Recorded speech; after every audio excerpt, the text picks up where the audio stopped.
Welcome everyone back to Aeos Clubhouse, the Pokemon UNITE podcast. I'm Kyle Fergusson. I am joined by Kiyeberries and Mochrie after 1 week of Pokemon UNITE. We're going to talk all about it. We're going to have a big old mailbag section today. Welcome everybody. Great to have you here. How has the week been in Pokemon UNITE, starting with Kiyeberries? Okay, starting with me, it's been really great. I've played a bunch. I've had fun every game. Okay, maybe not. Yeah, I've had fun every game, even some really crazy ones. I've played in a car, at my kitchen table, at my computer setup. I've taken Unite with me. It's been really good. Awesome. Mochrie, how you doing? I've been having a good time. There is the occasional enemy Gengar gets really fed, and then you cry for the next 7 minutes. But in the games that aren't that, I've been having a blast. I really just like sort of figuring out the intricacies of how the game works. I feel like I find a new UI with some super useful feature every other day, buried deep within several menus. But the gameplay has been super fun. I've been enjoying myself a lot. It's certainly a time of discovery, and we're going to be with you through all that today. But we also do have just some straight up normal news as things are moving fast in the Aeos Stadium here. First up, we have our next Pokemon already announced, and it's coming out tomorrow. That was so sudden when they I don't want to call it teased, but they showed Blastoise and Gardevoir and then a mystery. And I assumed it would be a little bit before we even got news of that third Pokemon, but they were like, nah, Gardevoir, tomorrow. I wasn't prepared.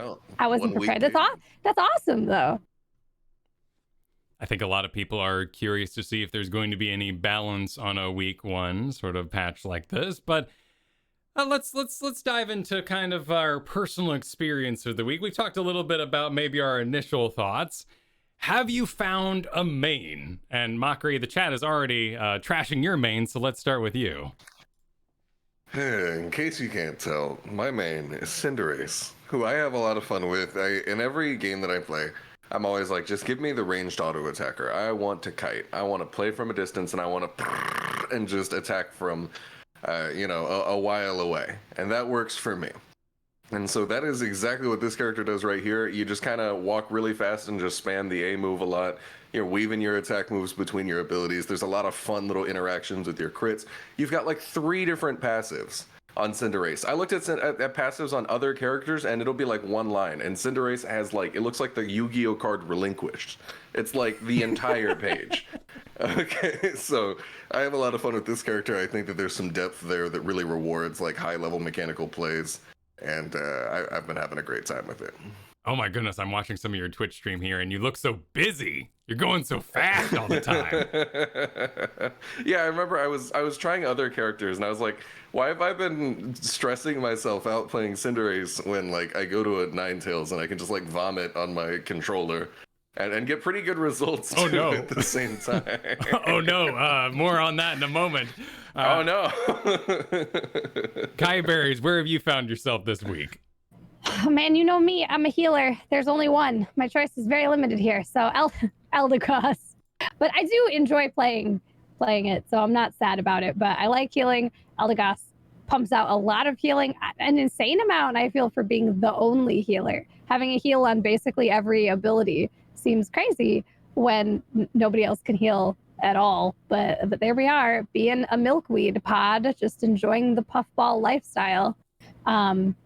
A wise man once told me to take Leaf Tornado, but I will literally, it's Mochrie, but I will literally never do that in my life. It's a good ability, all right? Sure, I'm sure it is. It's not for me, okay? I'm Cotton Guard. I'm Puff. I don't like it. The Puff Pollen. It heals, it damages. It has really cool interactions in who you stick the pollen on, what it does. I'm all about that.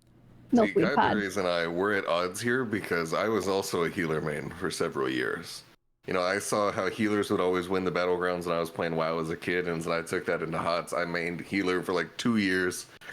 And so there's some beef here personally, because it's not like I'm not playing Eldegoss either. I'm all over it. And There's a strong division in our builds. You just stay in your bunny lane, okay?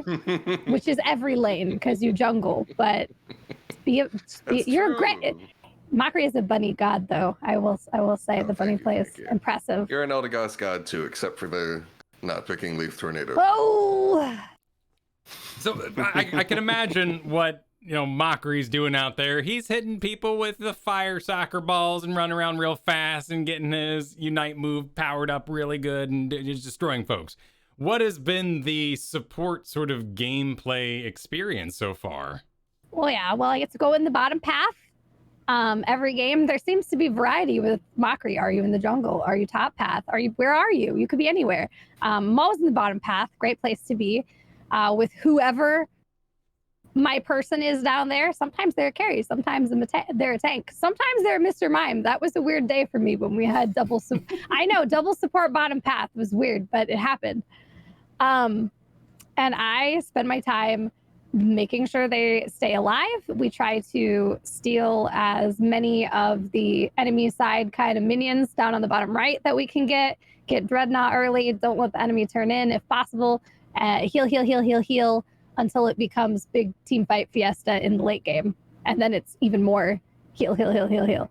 So kind of by being the healer, you're able to direct your teammates to be more aggressive and maybe make them do advanced moves beyond their normal kind of week one experience.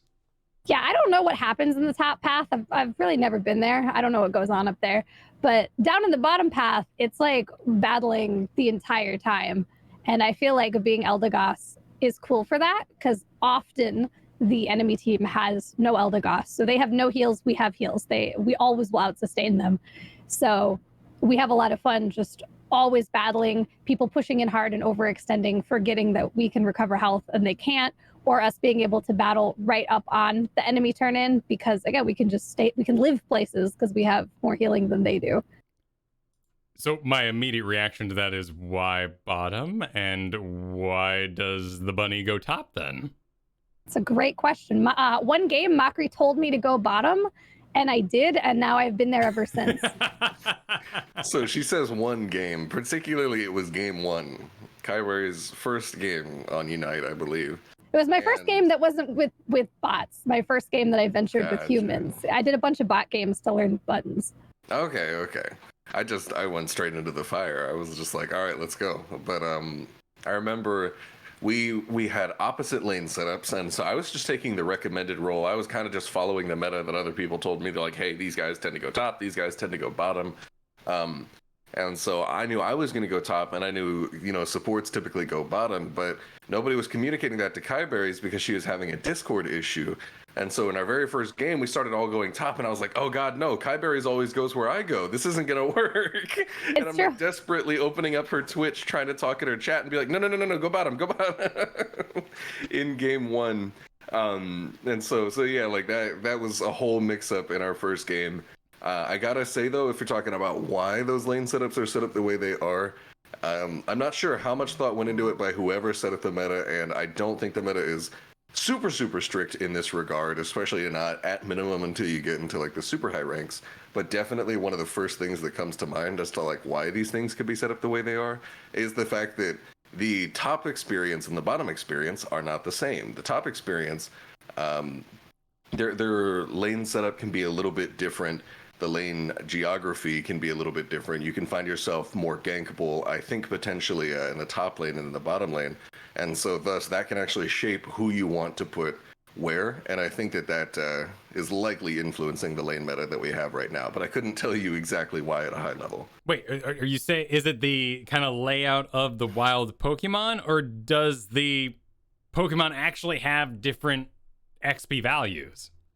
No, I'm saying more that it's the geography of the map itself. Okay.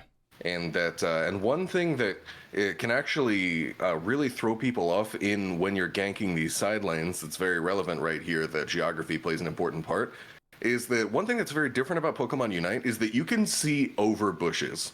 So let's say I'm on one side of a bush and you're on the other side of a bush, I can still see you. And so that means a lot of people who've come from other games, they're coming from League of Legends, they're coming from Heroes of the Storm, two other MOBAs that have bushes, they think that they are not seen as they're rotating in for a gank from the jungle, and that's actually not the case. You can see around a bush.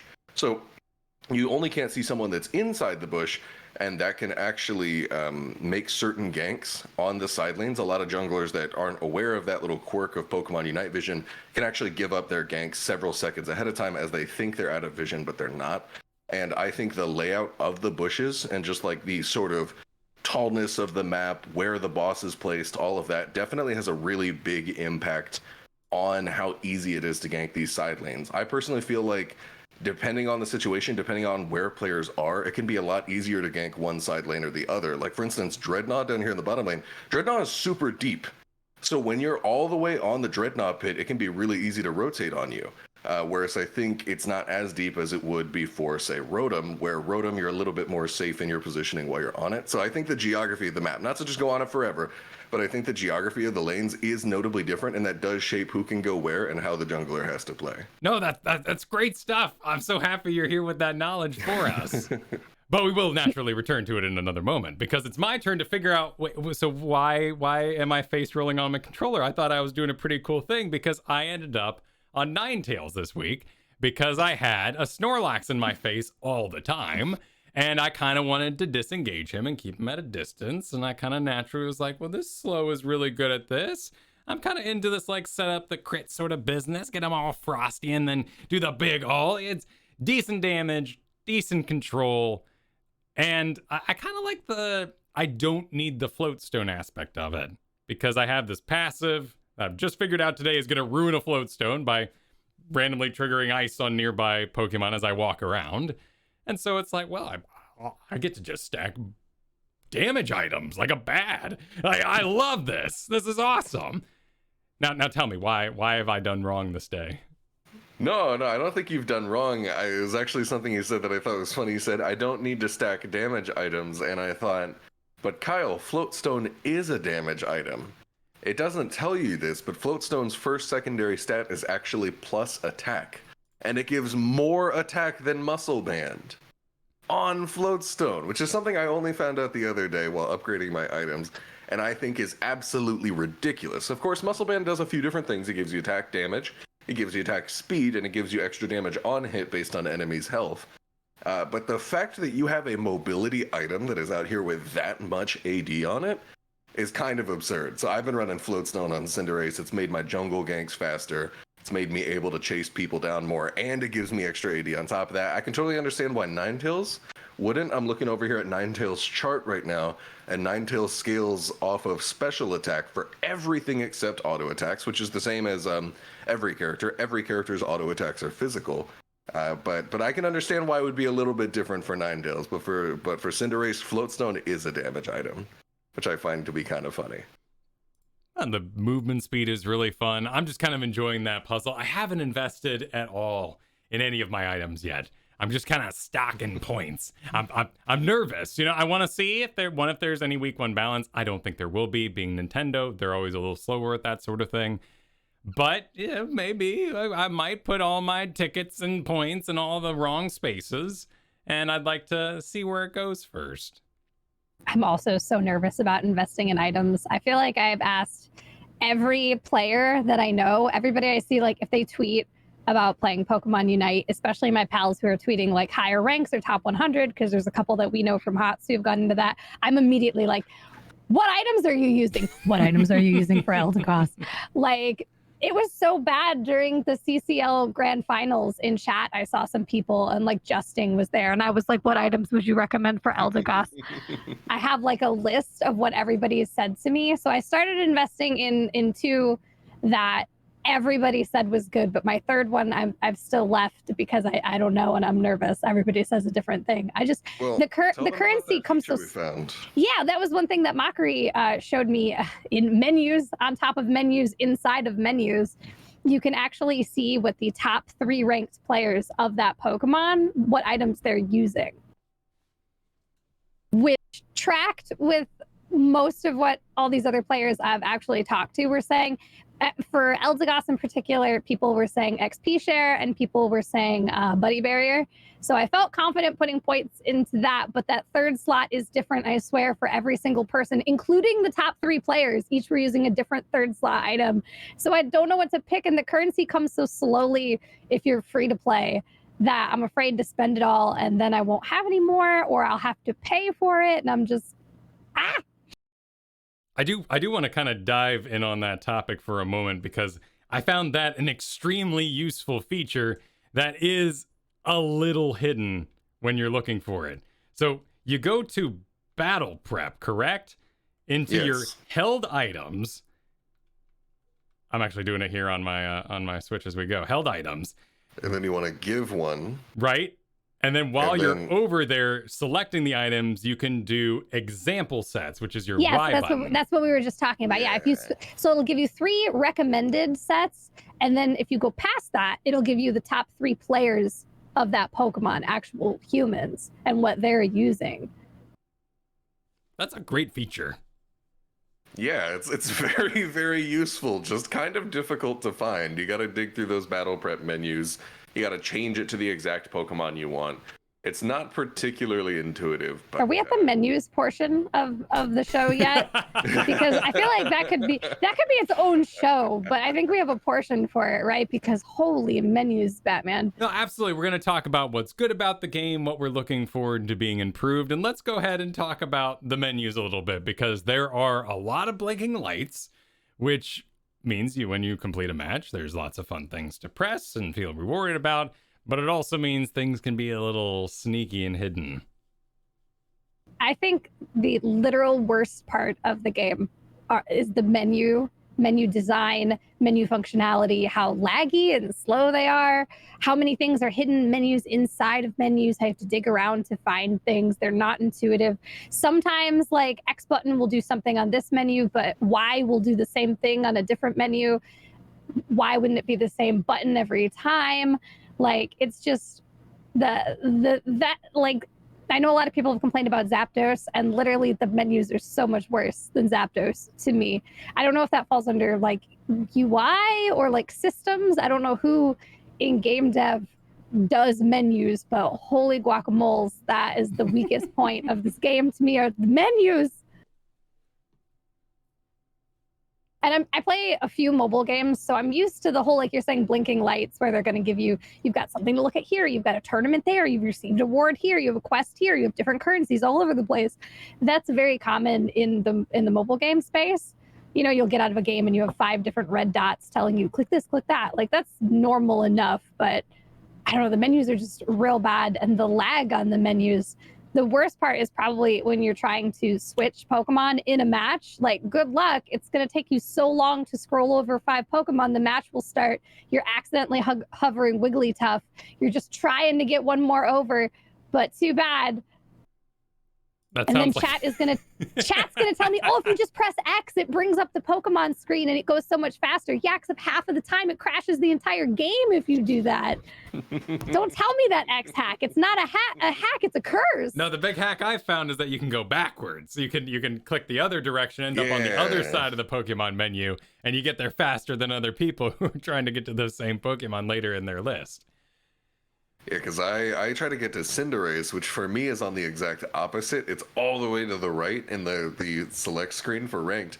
And at me, I was a chump. You know, I was over here going right, trying to get to it. And my chat was like, bro, just go left one time, and you'll like loop around the entire selection menu and get right to where you need to be. And ever since then, it's a little bit harder for people to steal my picks now. So I've been very thankful for that.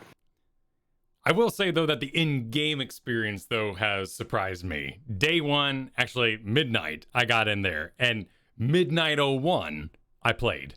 I played the tutorial. But all the same, it worked in a modern era. You know, there's huge MMOs that can't pull that off. And I was really impressed to just get straight in there. Next morning, woke up, played.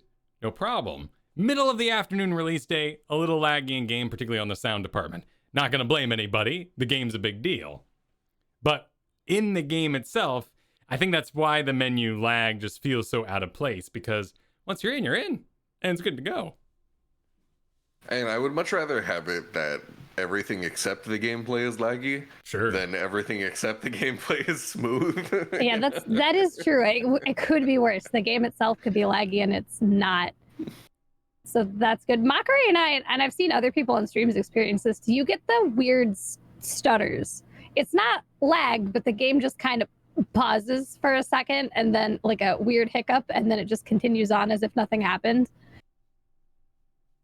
Seen Mochrie get them, and we talked about it last night, and I've seen other streamers get it. I don't know about Kyle. I think it's supposedly a Switch thing, right? Yeah, and that led to me wondering. I was on Twitter posting the other day. I was like, with this game, I get the occasional freeze, and in every game that I'm in, I'm watching that FPS counter, and it's dipping a little bit here and there on the Switch, and I'm wondering if the most advantageous way to play Pokemon Unite in the future will be on a machine that has the power to actually handle running the game fully consistently at a full 60 FPS with no stuttering. It wouldn't surprise me if we see people on high-end phones, if we see tablet usage start to become optimal, if we see people even running the game on emulators, trying to get it to run that way, and maybe they can get the performance there. I'm not really sure. But I'm thinking that if there is a way to get that fully stable 60 FPS, and that nobody seems to be getting, which makes sense because we're all on the same hardware right now, it wouldn't surprise me if that ends up becoming like the optimal way to play the game.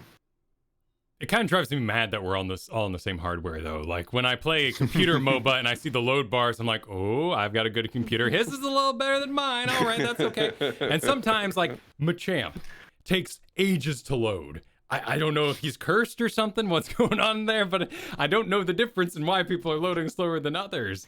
all those muscles are just really heavy. It's got 4 arms, okay? Like extra graphics, all those pixels for the arms. It costs you.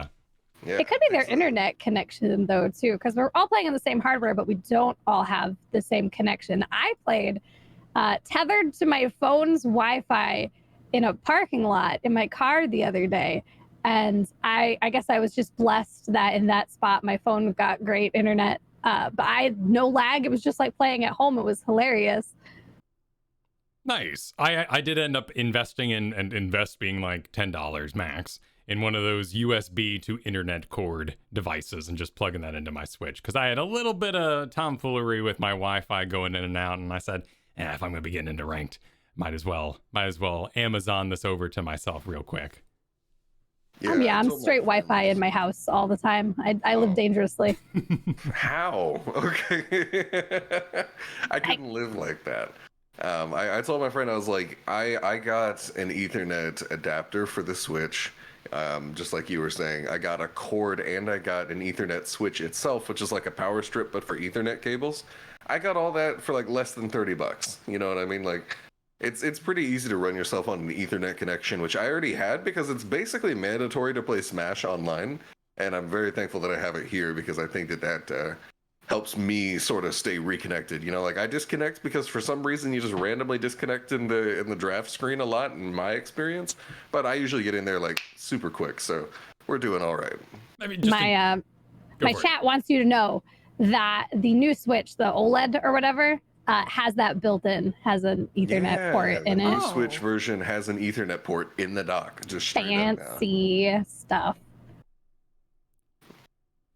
I do want to bring up that Zapdos business because there's been several speed bumps over this last week of release. I think first of all, every MOBA player joined the game, saw a queue of 3 seconds and went, oh my god, I'm gonna live here forever. This is the best thing ever.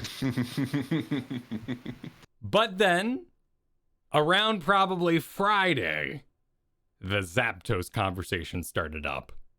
And it even was brought up in the most recent survey that they put out over on their Twitter for Pokemon Unite. So, Mochrie, give us a summary of the Zapdos problem.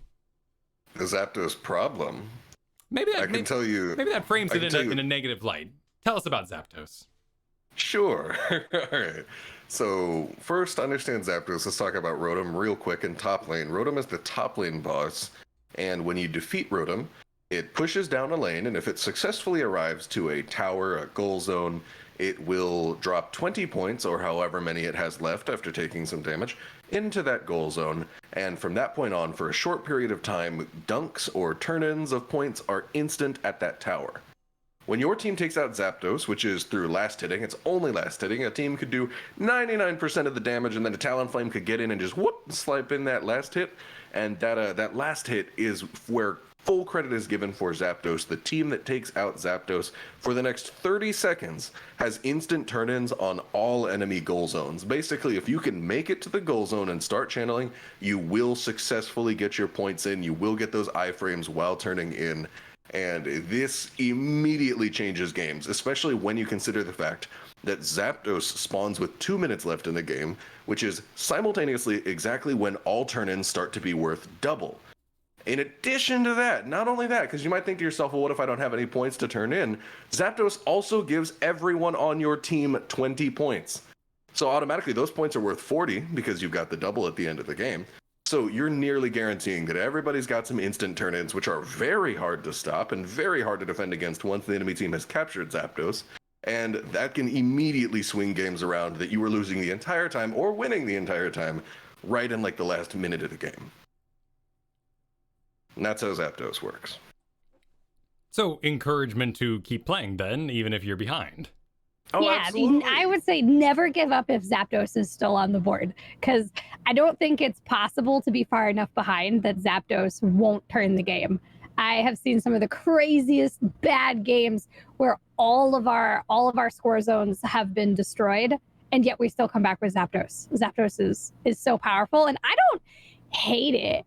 Like, if you know it exists and you know it's a factor or feature of the game, you just play around it. I wouldn't be sad if it got nerfed or changed, but I don't consider it like as terrible as some of the people I see on Twitter, because it's like, we're all aware, right? We all know this knowledge. Most people, I guess maybe not, but for the people complaining, they know, I know, you know. So we just play the game with that knowledge. Like, 2 minutes, there's Zapdos, like, go do something about it. Defend it. If you're ahead, you don't have to like worry about hustling to take Zapdos, but you know you do need to defend Zapdos. Like, just don't forget that Zapdos is there, and I think you can play the game successfully.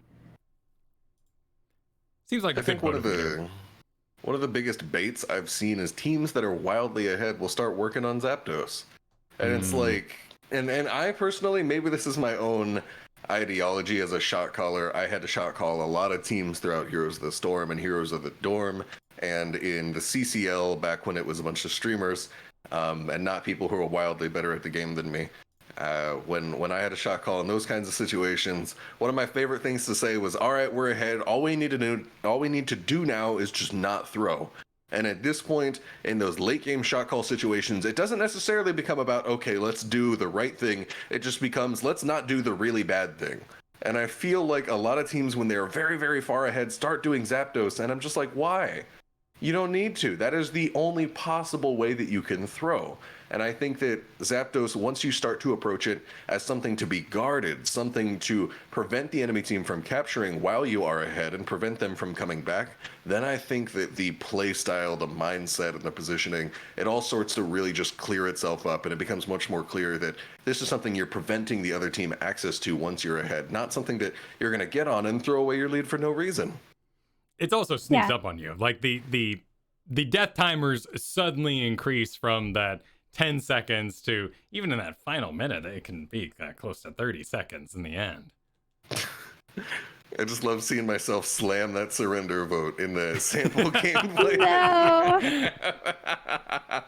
I've only surrendered one game ever, and it was, we were already behind, and then we lost Zapdos, and then the second Zapdos, we lost it, I was just like, yep, game over.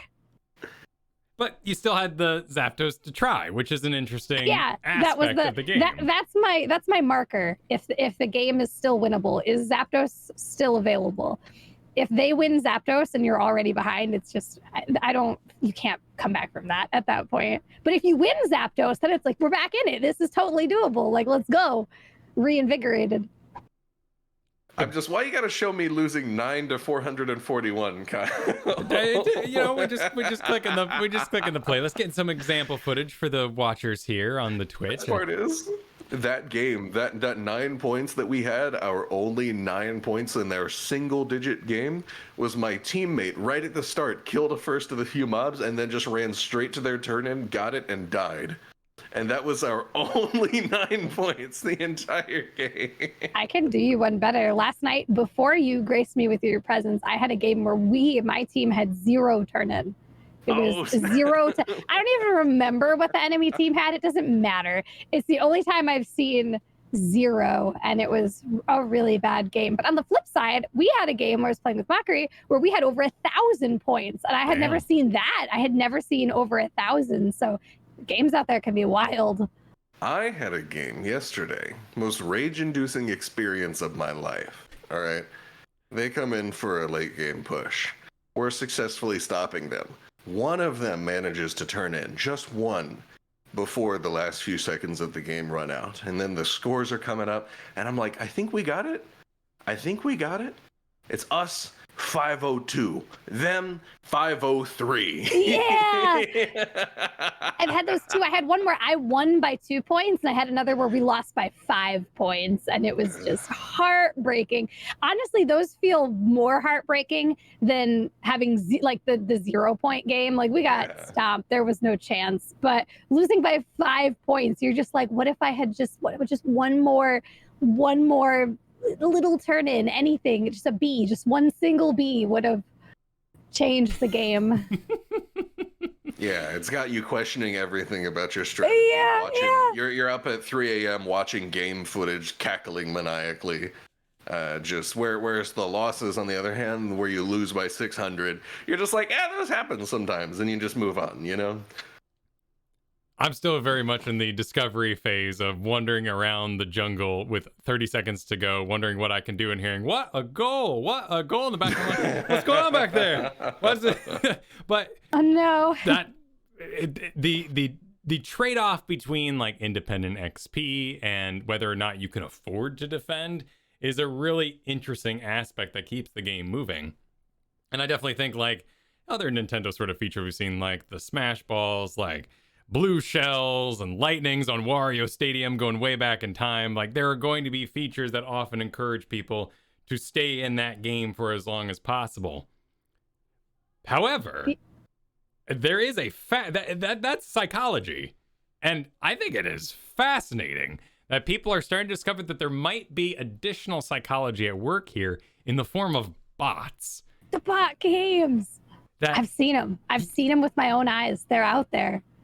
Apparently, after some algorithm is matched, 3 losses in a row in ranked perhaps, or other sort of features happen, the game gives you secret bots to fight. And you feel good about yourself. You destroy the bots. And the bots have a habit of surrendering exactly at 5 minutes, which I have encountered as well. And so this was discovered, I think, by some people on Reddit. I know I shared the Reddit post in our Aeos Clubhouse Discord, but this is a feature that comes from other Tencent mobile games as well. That's how people initially kind of saw this pattern, because it exists in, I believe it exists in the Call of Duty mobile game that they make, and I also believe it exists in, maybe it's Wild Rift, but they've done this before, where after certain conditions are met, it can be in ranked, it can be in any game mode, they will throw bots at you, but they're secret bots. They have they have a fake name. They don't say like bot or just Charizard or whatever the person's name. They have a portrait, but in Pokemon Unite, the portrait always seems to look the same. It's weirdly zoomed in, but also weirdly blurry. So when you click the portrait on the loading screen, if you see like every single all 5 will look the same. It'll be just a person like shoulders up, like a driver's license photo, but like really blurry with no stickers or anything cute. That's a really good tip off that they're bots. They all kind of behave the same way. They'll walk at your turn in. They will team fight if you approach them, no matter the level difference, which is hilarious. And then once they hit like 30% health, they will immediately turn around and run for their own goal at all times. And yeah, they do surrender as well. But it's a thing that Tencent mobile games do. And there's a lot of theory crafting on what will trigger you a bot game. For me, I've only seen them when solo queued. I've never seen them when queued with other people. I've always seen them after a loss, but not after every loss. I've had, a loss where there's people, but then I've had a loss where there's bots afterwards. So I don't really know what the exact algorithm is, but man, they are out there, and that's crazy to me that they're trying to make you feel better about yourself, right? You just got beat up, and they're like, here you go, here you go. We know Take you want to these. keep playing, and a win would help facilitate this feeling. So, we're going to hold your hand a little bit. And honestly, Yeah, I mean, at this I phase, was looking at that, and like everyone I saw, all my friends have like somewhere from like a 70 to 90% win rate, and I was like, where are the people with the 20% win rates? That's what I was thinking to myself as I was looking at these profiles. I was like, I go at people's profiles every now and then. I don't think I've seen one below 50. And of course, I haven't looked at that many. And maybe I am looking at people that come to Pokemon Unite with years of MOBA experience who are, facing against literal children on the ladder. So who knows exactly. But I just finding out about this bot news, it enraged me because I've only been playing in stacks. I've played almost exclusively in stacks. And I'm out here playing with my viewers, just having a good time. And not only did I have to go against Smash professional players on ladder, thank you GSM Void, I had to go against 5 stacks of HOTS Grandmaster players. I had to go against Fan, Porky, Super, Leon Black, all at the same time. And then I find out I'm not even getting the free wins either. I have to have all the awful games and none of the free wins. Oh, you're just so good. It's that means your win rate is more organic than someone who's only solo queuing and getting occasional bot games. That just means you're better, you're stronger. They're literally boosted. We did that game together against Leon Black and Porky and Fan, right? Yeah, that was our first loss that night. Oh my gosh. BBJ with the Mr. Mime slaps. Yeah, and I think it was pretty close too. It was pretty close. We did not get demolished. No, it could have been worse, but it was scary. It was, I was thinking it could have been better. We almost won, but I totally understand if they want to keep this under wraps and improve and add stickers to their portraits so we don't all start investigating that your pictures aren't cute enough. They must be bots. But it's time to make a bot profile picture. So then I got in there and I zoomed in on myself. I got my peace sign up. I got my sticker. Like I'm going full ham in here, and I am not a bot. No, I'm gonna disguise myself as a bot, and they're gonna be like, that Cinderace is gonna be Freelo. We're gonna go for him, and then I'm gonna, break their ankles, send out all my crits, weave all my stuff, and then just like, nah. I'm telling you, man, this is a legitimate strategy. It's like in Heroes of the Storm when you pull up in your default skin on your default horse, and you stand there. And then you make them think they're like, oh, this guy is new. And in fact, you are not new. It's all part of the psychological warfare of it. I'm telling you, there's strategy to be had. Gonna engage 30% health, turn around, start running away. We got him. Everyone chase. And then you turn around and what? How? No, how could this be? Honestly, I kind of dig this idea just because there are MMR hells, ELO hells. There are bottoms of the barrel bronzers where things can't go any lower and there's not a game to get you anymore, or things get really strange and you don't have somebody decent to compete against. If there is a system that works, that emulates actual play and gives them a challenge that is rewarding, that is a perfectly fine way to encourage them to continue to improve.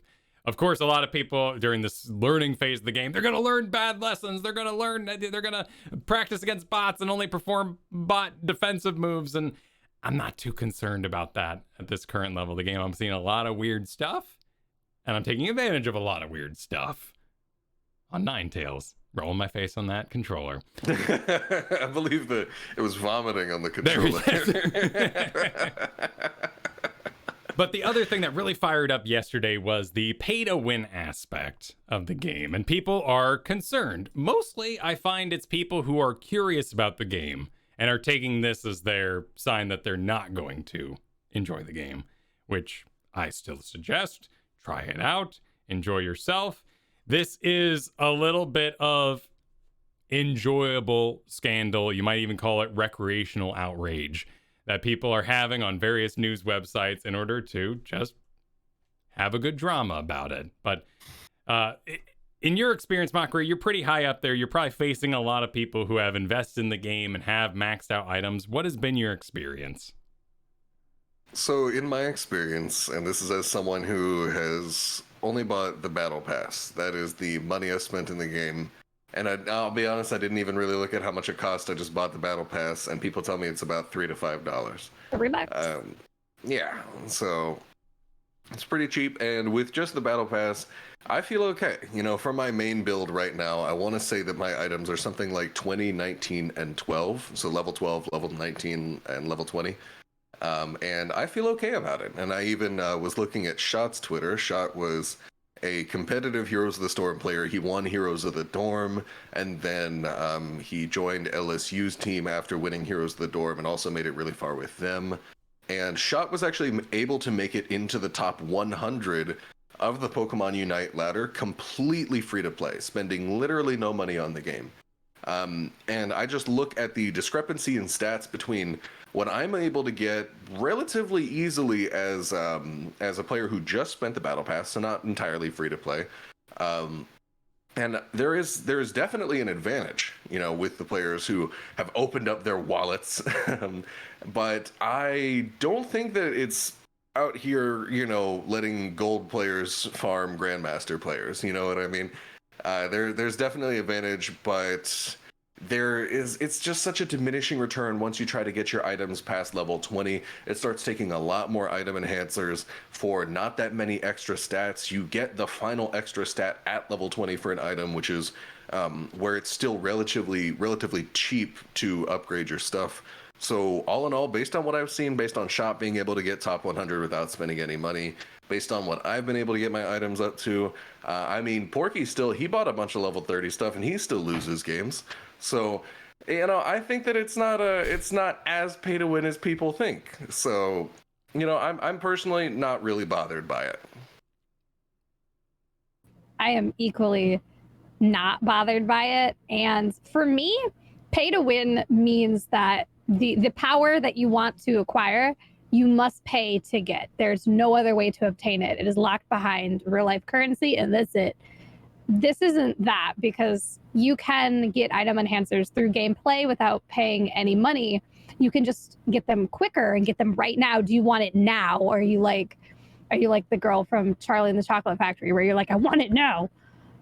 You can pay for it now. But especially as this game matures, eventually everybody will have all those max level items, because if you keep playing the game, you will get them. It's just if you want them right now. And I know I said I play a lot of mobile games. I do. All mobile games are like this, where they have something that is powerful that you get slowly over time, little bits, shards, whatever it is that you have to collect, or you can pay and have it all right now. That's a hallmark of mobile games. There's no way that it wouldn't have been in this game in some form, since this is being built as a mobile game for phones. Like, there's no way to escape that model of payment in a mobile game. It's in literally every single one of every single genre. And compared to some other ones that I've seen, it's not all that bad. And like you're saying, you can get people like, I mean, if you have level 20 items now being like free to play, like it's not even that much faster. Like, I don't know. I don't feel like it's as outrageous as some places are making it out to be. The way I see it is like, can you still have fun without spending any money? Absolutely. Can you still make it to the top ranks without spending any money? Absolutely. Like, I think that if you want to have fun with it, and almost regardless of what your goal is in Unite, you will be able to do that without spending any money. I think that from what I've seen, I think that some of these headlines can be a little inflammatory with it. They can try to, you know, I was talking to people who had no familiarity with the game, and they were like, oh, you know, it's like I can come in with a completed Infinity Edge from League of Legends, and, you know, I just have that over everybody else, which just like factually isn't true. You know what I mean? So I just think that a lot of people are sort of denying themselves of something that they could potentially really enjoy and definitely still achieve whatever their goal is. Maybe I think if you want to go into like high level tournament play where everyone is both probably putting in a lot of hours and spending a bit of money, I think that is where you would start to really see these little fine edges of like, my guy is 3% stronger than your guy, really starting to make an impact. I don't think anything below that is gonna, you know, money is going to be a gigantic roadblock, in front of your goal, so to speak. So I personally think that the issue can be a little overblown. It can be summed up pretty quickly too, just looking at the one, as you mentioned, the sort of regular incremental increases in these items, not exponential. And also that it takes 576 enhancers to get you to level 20, and then 2020 enhancers to get you all the way up to that last level 30 bit, which is just more stats. You've already unlocked that extra stat slot that we already talked about. Yeah, and I think people too like to in many games, not just this one, they compare themselves and their experience generally playing with randoms in like solo queue to professional level play in tournaments where it's teams that practice together, play together, are highly coordinated, are highly skilled and of generally equal skill playing against each other, and they think that that experience is somehow related to their experience playing in gold in solo queue. And it's like, you're not even playing the same game at that point, right? The minor differences in stats and minor differences in like skill level or anything, ping always comes up a lot. Ping matters when the two players are extremely good and extremely well matched, but when you're playing like with somebody on an internet cafe, internet connection, like it almost doesn't matter. You're not playing that same kind of game, and I don't think these small power differences are going to be as big as people think. I don't think this really qualifies as pay to win. Yeah, when I die to the jungler gank, I'm shaking my fist way more at speedsters. You know, Zeraora's, Absol, Gengar. I'm shaking my fist at the balance of those characters way more than I am like, that guy used his credit card. You know what I mean? Yeah. I'm like, 1 second cooldown Hex is something that free-to-play players have access to, is all I'm saying. All right, Gengar is kind of busted regardless of if you spent any money at all. So that's way more what I'm on about. There is that part of your mind, though, that I found myself kind of doing this. I'm like, I'm enjoying it, but it's got to be simple, right? And then I go look at ability descriptions, and they're massive. And they have so many abilities, like even my Ninetales with the idea that I should pre-frost them for my ult. Like, that is some in-depth stuff. And if you're not going in there, and if you're not sure why Gengar's so sticky on you and what the heck is going on, you gotta go read what's happening there, as well as you could be like me. I'm like, wow, this Gengar, he's awful. This deals no damage. I'm never gonna buy this guy. He was the one I was most excited about. I'm like, I'm licking people. I don't know what the short range stitches / engage hook is gonna be about. And I'm just not picking that sludge bomb business. I'm not doing the hex. I'm picking all the wrong abilities. And there's even combos within the combos. And I found myself even getting a little deep and being like, ooh, I'm in the draft. Like, I got to see if I need to disengage anybody on my Ninetales. Otherwise, I'm going with my aura business, because that's really, really good. But also hidden in the game is a ranked reward screen that is only just being discovered. And it seems pretty generous. Like, you get a lot of Aeos tickets out of just getting to a rank, doing your 20 matches. You got to do 20 even participate and get the reward at the end of the season. But there is a end of season reward where you can basically go and turn these tickets into other things, or just play dress up. You could just go look really, really good at the end of it. Love dress up, yes. And what I love that they've done is that it's entirely based off of the highest reward that you've achieved this season. So it's not the reward, it's not the rank that you end the season on. And if it were, then people, they get scared of playing at the end of the season, and they're like, no, I just barely got into this rank. I'm going to hold on to this rank. And I remember that was actually kind of a thing back in League of Legends. If I remember correctly, I could be getting details wrong, but I remember there was like the Challenger jacket, where if you ended the season in top 200, they actually like mailed you a jacket. That was like, you were a League of Legends Challenger. And then that was like all this competition, and people were like, I don't want to lose Challenger, and people were fighting to get into Challenger. And I remember there was one guy even that went on like a 30-game win streak and ended the season like 1 game out of Challenger. It was heartbreakers all around. So I gotta say, I'm just a huge fan of, I believe, I'm not even sure if HOTS did it or not, but the highest rank achieved for the reward system, just as soon as you got it at all, you can sort of breathe easy and know, hey, nobody can take the fact that I got this rank away from me. I'm getting those tickets at the end of the season. I can play without that anxiety, without feeling like, oh, if I lose here, there's some massive penalty.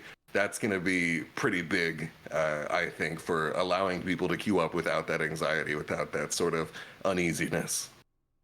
It does seem that this outfit with the, I mean, I grew up in the early 2090s. I kind of like the belt dangly bit going on. So this is a special. Oh, the diagonal zippers. I'm kind of crazy about them.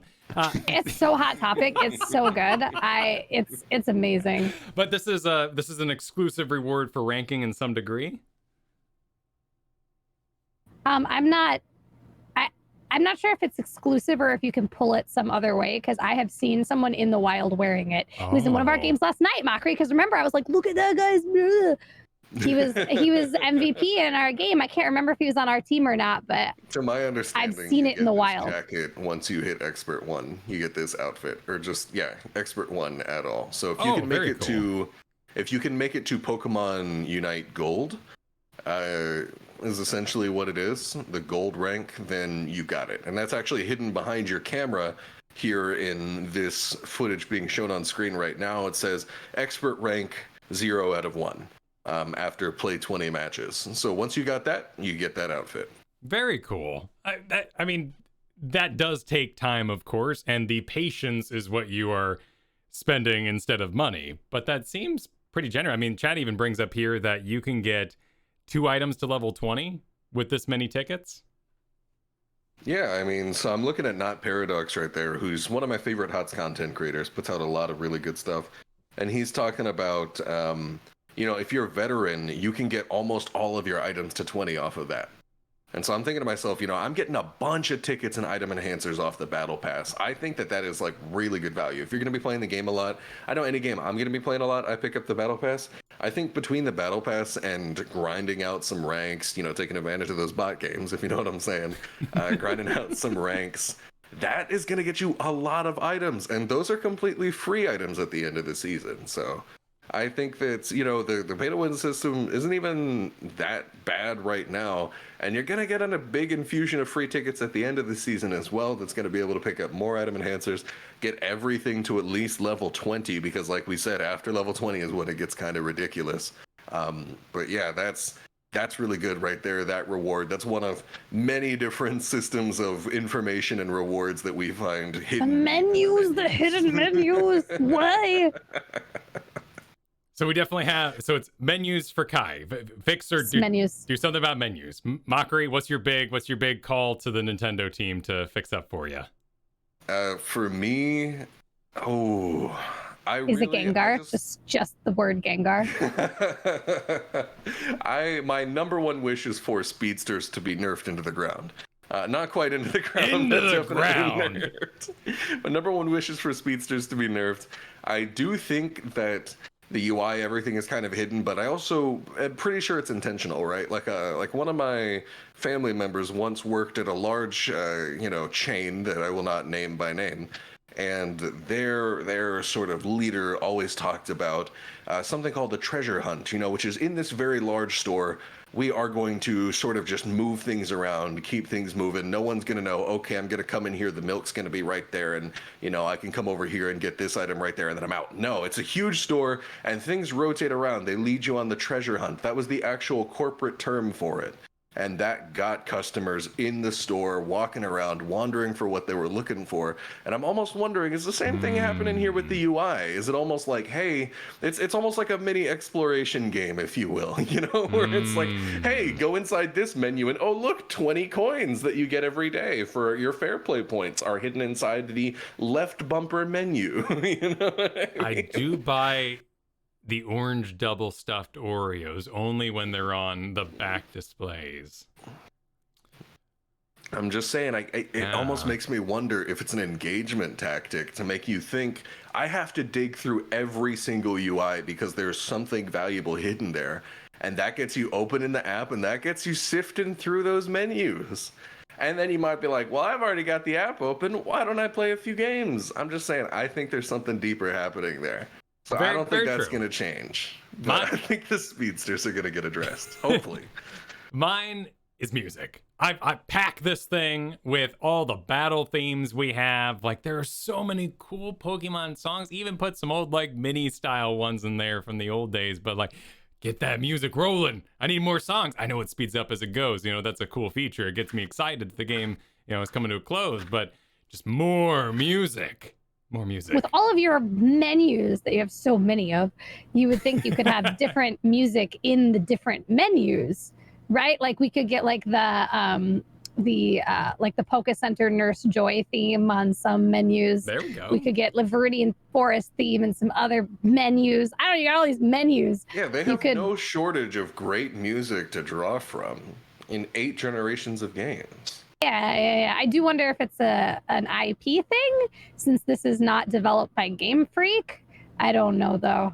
That's too big brain for me. But yeah, I mean, I feel like we're sifting through so many menus all of the time that could be a great place to introduce us to some other music, get some variety in there. But menus, I don't think they'll change it either, just because that's a lot of work in game development, and I just don't foresee that changing after the game is already shipped. But holy menus.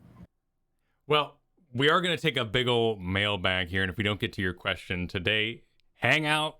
Be sure to listen to future episodes, because we'll keep going, of course. Before we do that, though, I do want to thank everybody who's giving 5-star reviews across the web. These are very important to a brand new podcast like this one, particularly on even old programs like iTunes. That's how people find out about it on Apple devices. But if you're leaving us a 5-star or top-rated review on another service, please let us know in the Discord so we can thank you for it.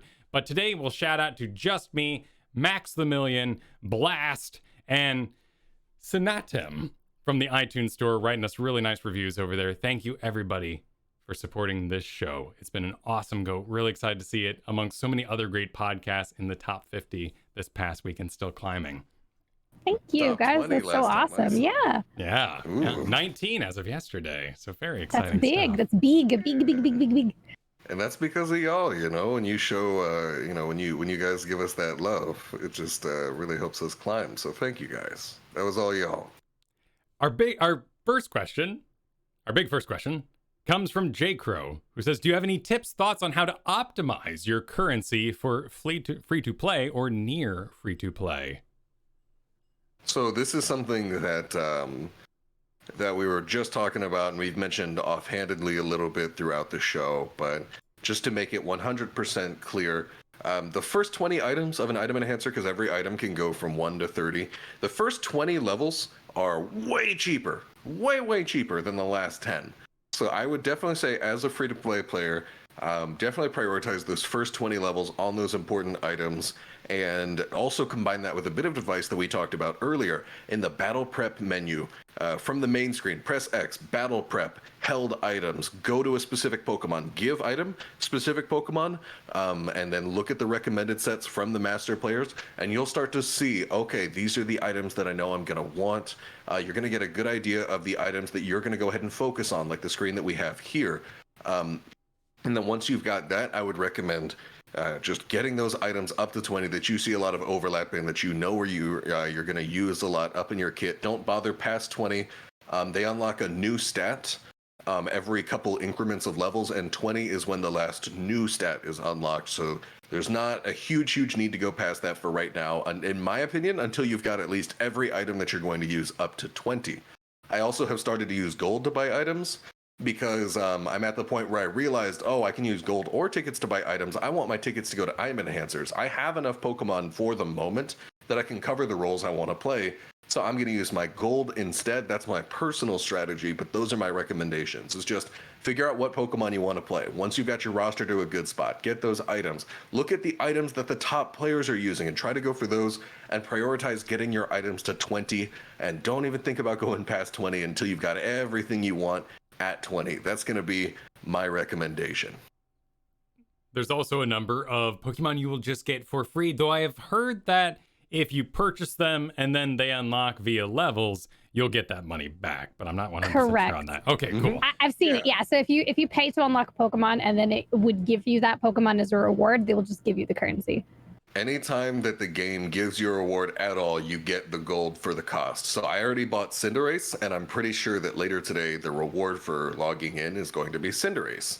So I'm just gonna get an infusion of 8,000 gold later today, and I'm pretty excited about that. I think it does that with like whatever I want. cosmetic items too, right? Like if you pay to buy a hoodie and then it would give you that hoodie as like out of a box, I think you just get the coins that was worth, or the tickets that was worth, I think. Okay. Because you have the energy tanks that are like the loot boxes of this game, and they can have basically anything inside of them. So like cosmetic items, if you go and buy them in the shop, you're like, oh, I just really want that hoodie, and you buy it. If you get it out of an energy tank later, you'll get the currency equivalent for that, because they're not just going to give you nothing, and you can't have two of them. What would you do with two hoodies? Well, that's real nice. Energy tanks are so interesting. They could be their whole own thing. Yep, and meanwhile, I see people in the Discords I've been in, and they've been getting the Talon Flame skin and all this cool stuff. And I go to the energy generator and I get 10 item enhancers. I'm showing here my striped knee-high socks. Well, the item enhancers coming from energy tanks is another thing that people were concerned makes the game pay to win, because you can only earn 14 energy tanks per week, but you can purchase the ability to earn 14 more with the extra energy tank. And then you might get item enhancers out of the energy tank, or and then you can use that to upgrade your items, and that will make you more powerful. So in a roundabout way, that's pay to win, because you're paying to get 14 more loot boxes. I don't know. That was a big thing on Reddit the other day. There was this huge whole post about energy tanks, and it just feels a little over the top to me. But or play the game and learn how to play, and maybe we'll just naturally get I don't know. all those I only items. get socks out of my energy tank anyway, so it's like it's so fine. many socks, and I can't wear them with sandals. It's a real Why shame. would you do that? I was trying to make intentionally the ugliest character I could, and the game wouldn't let me put socks on sandals. And Saving The you game from knows. yourself. They conflict with each other. Like you put one on and it takes the other off, and I was like, no, like I know what I'm going for here. The game knows better than you. The game is like, no. I did get the bird skin with all the goggles and stuff. It's pretty cool. It has its own like Oh, movie. of course when you did. When you go to Okay. equip it, it like flies around and explodes in flames and flies out wearing like the bomber jacket. I gotta say, they knew what they were doing, putting that pirate Cinderace skin right at the end of the battle pass. All right, more than anything, that's what keeps me playing. I'm like, I can't miss a quest. I gotta get that skin way at the end of the battle pass. There's only 2 Pokemon skins in the battle pass. One's at the first level and one's at the last level, and in between, a bunch of socks. But I'm gonna do it for that Cinderace skin right at the end. We got quite a few questions from multiple people asking about duos, which is natural because people want to play with their friends. What sort of Pokemon combinations have you figured out? I haven't really duoed all that much. I've 5-stacked. Too busy farming the bots. Yeah, it's true though. I've solo queued. We were trio last night. I guess though, if I was duo queuing, I would try to pick 2 laners together, right? So you can coordinate what you're doing in your lane. Like if I'm gonna play Eldegoss, I would encourage the person to pick something that lanes well with Eldegoss, I guess. Play that Snorlax with me, come hang out. I get a lot of Ninetales down in the bottom path too, so if you want to be Ninetales with me, let's go. Because it would be weird to have, like, if you're duoing and I'm bottom and you're top, we can't really coordinate anything, right? We're going to spend most of the game completely separate. And so for me, talking about matching up characters, anybody who's been watching my stream lately knows that I actually, even though I'm a Cinderace main, I actually haven't really been liking Cinderace in the side lane. Especially after playing some of the other ranged assassins. I've been playing Cinderace almost exclusively in the jungle lately. But when I am in those side lanes, something I realized is when I'm playing Ninetales, when I'm playing Pikachu, the ability to have a ranged assassin with a stun is huge. And all my Heroes of the Storm players know this. There are very few ranged assassins in the game with stuns, and those stuns are usually some of the most powerful parts of their kit. I'm looking at Kael'thas when I talk about that for our Heroes of the Storm players.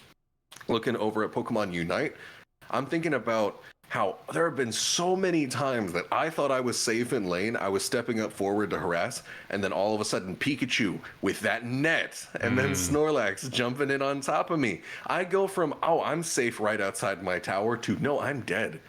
I got chain CC'd. So in my opinion, I've been playing a lot of top lane. I'm thinking about pairing together a tank and a ranged assassin that both have the ability to run in and CC a person. And Score Bunny Cinderace doesn't really provide that. You've got some slows, but that's about it. You're very much about the mobility and the damage. So when I'm thinking about these combos, I'm thinking about top lane picking a Pikachu or a Ninetales, and then pairing it with an aggressive forward stun tank.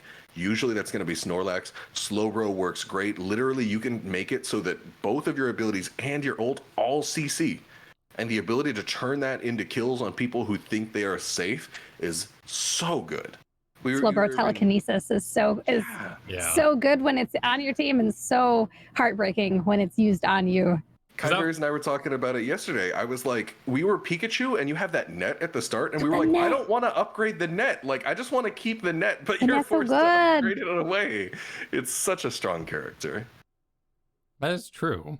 My first thought when I started seeing people play in the wild was Slowbro Venusaur, because he's got that kind of lion attack that just does, I'm going to say, a lot of damage, and then you meet other Pokemon later on that are just like, well, they do more damage. This is a really cute combo, but probably better off doing. We actually I ran with my buddy yesterday. We did the Aura for Ninetales plus the Pikachu, so that he was firing at range while we were both hanging out in the bonus damage area. And that was good, though we were extremely squishy, so I definitely go with Mochree's suggestion of something a little more frontline plus the backline CC damage. And Snorlax slaps, dude. He does some big damage. Yeah. I love laning with the Snorlax. Yeah, I'm like, oh, I'm 30%. I can take out this Snorlax. And then he just claps me from that much health. And I'm like, oh, he can do that in this game. All right. The tanks hit hard in Pokemon Unite. That wasn't something I was ready for on day one. You mentioned the jungle, and we got a question from the captain. Pokemon best for jungle/lane. And if there's any, so let's take a slice of that today. And just say, if you're going to go farm while other people do the business regarding the goals, who's best at that? So, I mentioned it a few times. I'm a little bit biased. It's my main, but I have been swearing by Cinderace Jungle. Its clear speed is nearly unmatched to your range. You take almost no damage from the jungle camps. And conveniently, doing the first 5 jungle camps on any jungler gets you exactly to level 5. You do the dog right over the wall, you do both buff camps, you do the 2 crab camps, and then all of a sudden you're exactly level 5. And what level does Score Bunny evolve into Reboot? Level 5. So you have this extremely natural progression from like, I'm going to clear out my jungle, I'm going to get my 2 buffs, I'm now exactly leveled up, I take the little launch pad into lane, and boom, I'm already here for the gank well before some of these other gankers have even evolved into their ability to do it. They clear the jungle slower than me, and they haven't even evolved into their power spikes yet. So I'm all about Cinderace Jungle. I've been popping off with it on my stream, but I can't deny some of these Gengars look scary too. That's how I feel about it. Yeah, when I've been playing with pals, I think my favorite, it's not me, but to watch come in is Gengar. A good Gengar can just destroy entire teams. Like, it's crazy. You can get rotated on yourself, and we had a couple where we got rotated on like 2v4, and then Gengar shows up and cleans house and can take down all 4 enemy Pokemon. So I love to see a Gengar. I've also seen a lot of Zeraora that seems to do okay. Lightning Kitty seems fine when he comes in for ganks, but I think Gengar, and Gengar's free to play this week also, so if you want to give it a try, he's in the free to play rotation. So what you said actually just reminded me of something. So part of what makes Gengar so crazy right now is the fact that Gengar has a 1-second cooldown on his Hex. Whenever Gengar wants to jump onto you, if you already have a status effect, it just gets reset the cooldown down to 1 second. And his other ability, Sludge Bomb, is a status effect. It puts poison on you. But not only that, this works off of any one status effect. So Gengar makes a really natural pairing with any other character that can inflict the enemies with status effects. I'm immediately thinking about Kyle Fergusson's Ninetales as a perfect example. If you're freezing those enemies, you are giving mobility to your Gengar. So Gengar is naturally going to pair well with anyone that applies debuffs to the enemy team. Here's a question. Is the damage over time a status effect? Sorry, I talked right over you, but I have no idea, to be honest with you. Me either. I think burn might be, because burn's got to be a status effect, and that's what Cinderace puts on people. So that might even work. Eldegoss's puff pollen, if you landed on an enemy, is a burn, is a damage over time. There's so much testing that needs to be done. And unfortunately, testing is a little slow because as I found out last night when testing for one of the questions that we got submitted to the podcast, you can't forfeit custom games until 5 minutes have passed. So you can't just like go in, test an interaction, and then close the game. You can't even restart the software. It just puts you back into the same custom game, which you're not allowed to leave until 5 minutes have passed. So I know we talked about our wish listed features. That's actually pretty high for me. I want to be able to quit a custom game right after it starts. That would make testing interactions, labbing about this game so much easier for myself personally. A question related to that we got was, what should the first 2 minutes of the game look like? What should be your priorities? Laning. At least for me down in bottom, it's clearing out the monkeys, the monkeys, coming down the lane, clearing out the monkeys, and getting as much energy safely. If we clear faster than the enemy duo, then we want to push in and try to steal either the top minion or the two down below that are downward dreadnoughts gonna spawn, but like safely. Yeah, the Audinos, there's two down on the bottom, one on the left, one on the right, and then there's one up at the top. So depending on how quickly we're clearing, contesting those before the bees spawn. But generally not doing anything crazy. It really depends on the enemy players. I've had enemy players who they'll clear out their monkeys and then try to go turn that in, like within the first minute of the game, and it's like, what are you doing? So then we're team fighting, then we're battling. But I think for bottom path, we're just focused on farming. We have a lot of minions to get through. Yeah, but I think for jungle, you're definitely just looking at clearing out your critical 5 jungle camps. Dog, 2 buffs, 2 crabs. I don't remember the names of the Pokemon. I want to say Lillipup and Crawdont, I think are the ones off the top of my head. And that's going to get you a nice solid level 5. And then you've got this period of time where all of the jungle camps are down. And that is a super easy, natural time to facilitate a gank from that point on. As for the side lanes, both side lanes, top and bottom, they have a neutral camp that spawns very early into the lane, that Audino in between them. It's a crab in the top lane and Audino in the bot lane. But there is a neutral camp that you can go ahead and contest right at the start of the game.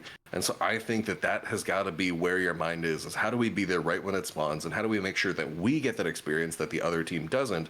And as the jungler, I think that your starting experience is, how do I kill my 5 jungle monsters as fast as possible and position myself and quickly choose a side lane to gank right then and there?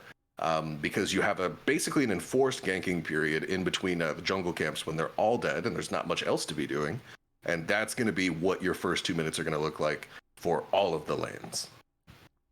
So probably be looking at that mini map, seeing the little tiny dark yellow circles come back up, and that motivates you to maybe step away from that team fight you've been enjoying and go back to getting some farming done. Oh, absolutely. You know, it's very easy. What I've found in Pokemon Unite is that overstaying gets punished. If you have a little bit too much fun for a little bit too long, you want to keep farming at their tower, those super jumps are going to come in, the jungler is going to come in, and you will get punished. So definitely learning when to walk away has been a massive skill. And I definitely think that discipline is one of the most important skills for this game. Bunty asks, will we see traditional team comps as people begin to understand the game better? Defender, support, all-arounder, offenser, speedster? Or do you think that a variety of comps will be competitively viable? I think both can be true, to be honest. I think that you can see people definitely fall into a comfortable meta while also having way more stuff than that meta being viable. And what people don't realize, people think that we've got the meta like super solved and that, you know, we know all the things that are good and we run all the strats that are good. And I don't think that's ever really been true for most games like this. I think that definitely we're going to see people fall into a predictable pattern of like, okay, we're typically going to have like these characters go to these lanes. We're already starting to see that a bit, while also having more stuff than that be viable. I'm of the opinion that we're probably going to see comps built around heavy roaming with more than one roamer. We've got one jungle roamer right now. It wouldn't surprise me to see plenty of stuff like that, especially as the roster opens up in the future. We get more than one healer in the game. It wouldn't surprise me to see double healer going for the strong team fight pressure and the Zapdos control. I think both of those things are going to be true. We're going to see familiarity, and a lot of stuff is probably going to be viable. I think it depends greatly too on how your level of play and who or how you're playing too. What we will probably see in tournament play is going to be really different than what you see in ladder play, and what you see on the high end of the ladder versus what you see on the low end of the ladder will probably also be completely different, right? In other MOBAs, double support can sometimes be really great or really awful, depending on your teammates and your team structure, how practiced your teammates are. And I think that'll probably be true here. It's true everywhere else, right? It's really hard to say like, oh, this is OP, but then the person doesn't know how to play it, or the team doesn't pick something that supports it, and then you do awful. There's an old saying, feed ruins every strat. Yeah.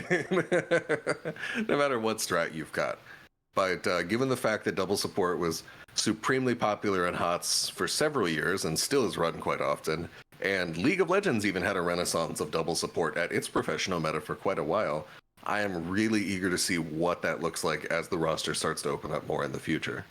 Definitely seems like people are calling for more healers because... Please, there's only one. It's so weird to me. Not even two, but just one.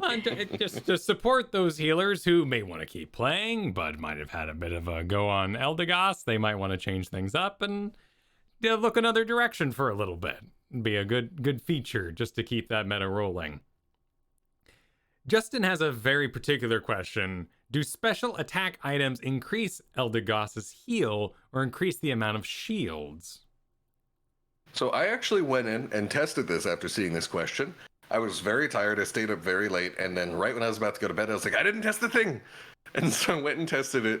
And I didn't end up testing all of this, but I can confirm special attack increases Eldegoss's healing. Special attack does increase Eldegoss's healing. I didn't test if it increases the shielding. I am inclined to think that it does. I cannot give you a solid answer for that at this time, and I'll let you know if I can in the future. But for right now, it does work. That's what I would imagine the answer to be, that it increases healing, kind of like how spell power increases healing in other games, not just MOBAs, right? Like World of Warcraft, spell power increases your healing as well as your spell damage. So that kind of tracks with what I would imagine. The shields, I don't know. Like my gut reaction would be to say no. Usually shields are a static amount or a static percent, but without testing it, I don't know. And then I would further question, is the shield from Cotton Guard the same as the shield from her Unite move? I don't know. I don't have a good answer.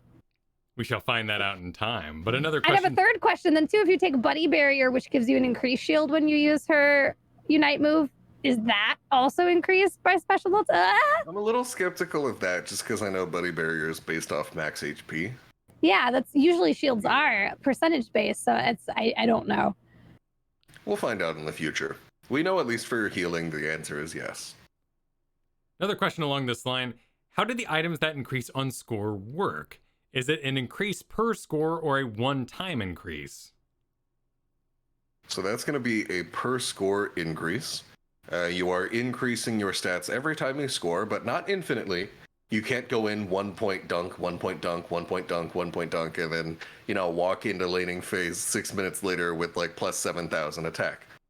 These items stack up to 6 times. You can only get the benefit 6 times, and then at that point you will no longer continue to get infinite scaling off of turning in. Subsequently after that, you will be maxed out. But before that point, it is per score. Does it happen regardless of how much I score, though? Like I can do 1 point? Regardless of how much you score. Oh. So there is you a just want to turn in 6 times as quickly as you can to get it stacked up, and then you're good to go. Yeah. Yep, and so a lot of times very early in the game, you will see people play very aggressively for super small turn-ins. And whenever I see that, I'm like, you're rocking attack weight, aren't you? You got some special attack specs over there, don't you? I see you. I think I've noticed this too in the Gengar in particular, who runs, realizes the goal's defended, then immediately goes somewhere else and just starts constantly going through the jungle looking to score with whatever points they have. Yep, you can just, that's the beauty of it, right? Is sometimes the enemy team, they're just busy, they're fighting over a boss there, maybe even at your turn in, and you just waltz right past and you say, don't mind me, bonk, and you go ahead and drop your points in. And then if you've got the attack weight or whatever, that's some huge scaling right there.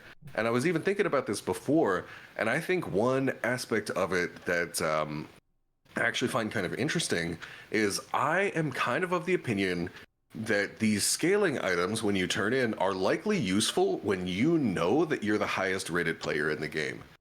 Because then you're much more likely to get turn-ins off. So I'm thinking about it, and I'm like, if I'm stacking and I'm with my friends who are like 2-3 ranks below me, then I know I'm on the higher end for the look. I know I'm on the higher end of average MMR in that game, and so I'm probably going to have a pretty good game. You know, it's going to be balanced out by maybe the people that are lower in the party are going to struggle a bit, and I'm going to be against people that are a little bit lower than me, so I might have a better chance at turning in. So I was thinking to myself, it wouldn't surprise me if I end up shaping my build around the MMR of the party that I'm in. If I'm by far the highest person in my party, I think it might be better for me to pick up an attack weight or some special attack specs, knowing that I am going to be at an advantage. JM Sko asks, do Unite moves power on AA or spells? I thought it was time-based. I'm pretty sure I'm pretty sure you get a trickle of power, but you also can like hit stuff to make it charge faster. That's what I've noticed. Yeah, I was gonna say it's both. They power up over time on their own, but then you can make them power up faster by attacking. That's what I have also noticed. We got a lot of other questions that we'll have to save for another episode. For our last question here, we'll take Omega Molecules question. What other Pokemon do you want to see, and in what role? Okay, I'm the healer player. There's only one healer. We already have a grass type healer, which makes this hard because most of my answers are grass type healers, like something like Rose Raid with the Life Dew. That would have been my my first go-to, but we already have a grass type. So a psychic or fairy type healer. There's a lot of healing fairy moves, and you could have something like Hatterene that's from Sword and Shield. It's a big floating hat. So I think visually it would be very distinct from a lot of the other Pokemon we have, and fairy moves. There's a lot of healing fairy moves to go with. We talked about this with my chat, deciding which fairy Pokemon we would pick, and I was going with the Hatterene. For you, Mochrie. For myself, I've got a favorite Pokemon. You know, I showed you all my Bulbasaurs. I was always a grass starter guy. I was always going into all of those. My personal individual favorite Pokemon out of all of the gajillion of them is Torterra, the grass starter from Gen 4. So I'm always going to want my favorite Pokemon in. I'm always going to want to play as the boy. I don't really care what his kit is. He could be beefy. He could be more of a Venusaur type. I don't think it'd be the exact same considering it's another grass starter. But he's got like a whole landscape on his back. I always thought that was the coolest thing. I would love to see that. And I've actually got 3 kind of beefy characters in mind. So Torterra would be number 1. Number 2, this is one mentioned by Omega, talking about adding another healer to the game. Chansey, Blissey. That would be pretty cool right there. You know, you have a kind of tanky healer. Eldegoss is this small, fragile little puff in the back who's just trying to barely get in range for Cotton Guard. Chansey is a beefy boy. Chansey could get in there, toss those eggs around, and heal. And I think if you're not going to go for that beefy boy healer, I got a different one in mind. Miltank. Miltank in there with the rollouts, with the milk drink on everybody, healing everybody up. If I could see at least one of those 3 characters in the game, Torterra, Miltank, Blissey, or Chansey, I'm going to be happy. Miltank is highly requested as a healer, and I think it's a hilarious thought of shooting milk as your heal. I'm down. I'll play it. I'll play any healer.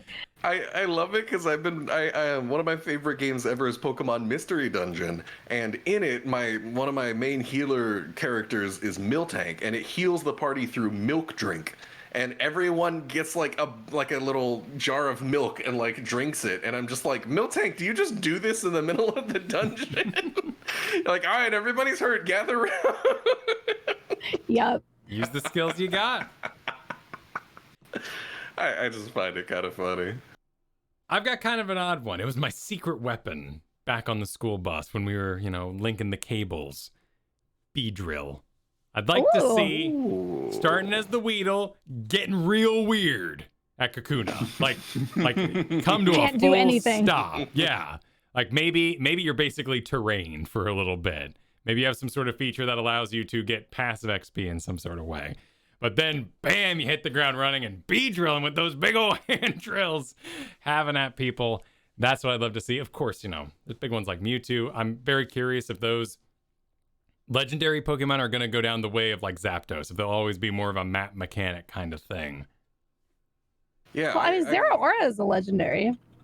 I thought he was a mythical. Oh, okay. All right. Yeah, but the closest thing we can get is mythical, such as like Meltan or something, or even pseudo legendaries. If I had to add on other ones, I would say Tyranitar, just so cool, or Hydreigon. Those would be. I know I'm up to 5 different Pokemon at this point, but we got a lot to choose from. But those would be amazing. You're picking mythicals. I said a hat, a literal floating hat. I feel like I didn't take this far enough. Well, that is where we will wrap up today's show. Thank you all for joining us for episode 2 of Aeos Clubhouse. Great. Yeah, it's great being here with you all. Thank you for joining us. Be sure to subscribe on whatever service you're using. All those numbers, how about all the little spiders go across the internet and make their way back here and really help the show's searchability, findability, all those sort of important things. You can follow the show over on Twitter at Aeos Clubhouse. You can follow me at Kyle Fergusson, 2 S's in Fergusson. Find my stream over at twitch.tv/Kyle Fergusson. But let's go to Kiyeberries with where she can be found. Hello, I'm so easy to find. Everywhere at Kiyeberries, Kiye berries. I actually just started a second YouTube just for Pokemon Unite, trying to work that algorithm, but I'm easy to find there. Kiyeberries Pokemon Unite, Kiyeberries Here's the Storm for the other channel, but Twitch, Twitter, I don't know, TikTok, all the places at Kiyeberries. I hope to see you out there on the internet, pals. Thank you for listening again. To you, Mochrie. And then for myself, Mochrie TV, easy enough. I just went ahead and put that on every platform. I'm even Mochrie TV in game, actually, on top of that. So wherever you want to find me, hey, it's free advertising in the middle of the game. They see a TV, they know you got a stream. But anyway, that's wherever you want to find me. Just slap in Mochrie TV. I know that's not the easiest thing to spell. No one ever says it right when they read it. So that's Mochrie TV. Looking forward to seeing you. Be sure to look us up on Discord as well, but the best place to find all the links to anything about the show is over on that Twitter right now. You can also go to kylefergusson.com. If you like the RSS feed, you want to plug it into your own special podcast app you got there, kylefergusson.com hosts all the shows I do, and you can find more information about this show there. Best place to contact the show is that Discord using that questions for the show channel. But you could also send a message over on kylefergusson.com, and that'll get directly to me. Thank you all for joining us. I'm going to hit this button. Nope. Yes, that's the button. It's the right button. Thank you all for joining us. Take care. Thank you. Hit that easy money.